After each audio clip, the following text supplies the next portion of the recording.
উত্তর পূর্ব ভারতের আসাম রাজ্যের হাজার হাজার দরিদ্র এবং প্রধানত শ্রমিক শ্রেণীর মানুষ নিদ্রাহীন রাত হাঁটার কারণ শত শত ভারতীয় নাগরিকই বাংলাদেশি হয়ে আন্তর্জাতিক সীমান্ত দিয়ে বাংলাদেশত টেলিয়ারে ফাটাই দিয়া ভারতের মুম্বাইয়ের নাগরিক সমাজ সংস্থা citizens for justice and piece CJP প্রকাশিত এক দীর্ঘ প্রতিবেদনত এসব কথা উড়িয়েছে।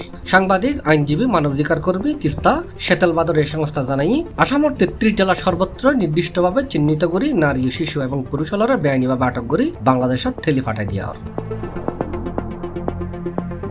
তবে জুনের 1 তারিখ রবিবার ওইসব ভারতীয় নাগরিকের বোধ করে বাংলাদেশের পুষবেগ গড়াই বলি সিজেপির ওই প্রতিবেদনত উল্লেখ করা হয়। আসামত অন্তত 6 জন নারীর সাক্ষাৎকার লইয়ে এই সংস্থা সিজেপির প্রতিবেদন যে 6 নারীর সাক্ষাৎকার প্রকাশ হয় তারা হল আজারা খাতুন, সোনা মানু, রহিমা বেগম, জাহানারা বেগম, আসিফা বেগম ও সাহারা খাতুন। এই প্রতিবেদন তৈরি আসামের বেশ কিছু সাংবাদিক এবং সমাজকর্মী অংশ লই বলেও জানা গেছে। সিজেপির প্রতিবেদন হওয়া হয়েছে গত 23 মে হঠাৎ করে রাজ্যের 33 জেলাত পুলিশ অভিযান শুরু হয় এবং নথিভুক্ত মামলা, নোটিশ বা আইনি যৌক্তিক ব্যাখ্যা ছাড়াই প্রায় 300 মানুষের আটক করা হয়।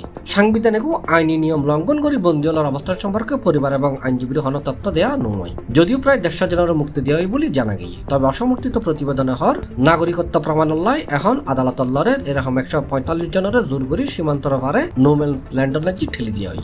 সিজেপির প্রতিবেদন হয়ে এসব ব্যক্তির মধ্যে যারা আছে তার মধ্যে অনেক করে আইনি ট্রাইব্যুনাল বিদেশি ঘোষণা করছে, আবার এরকম অনেকে আছে যারা জামিয়াত মুক্তি পায় এবং যারা নাগরিকত্ব প্রমাণের উদ্দেশ্যে আইনি লড়াই চালাই যার, অথচ তারারে অন্য দেশের ঠেলে দিয়ে অনানুষ্ঠানিক নির্বাচন বিষয়ক আদেশ বা দ্বিপক্ষীয় প্রত্যাবাসন চুক্তি প্রকাশ নগরী। ফলে সব ব্যক্তির পরিবার চূড়ান্ত অনিশ্চয়তার মধ্যে দিন হাঁটার।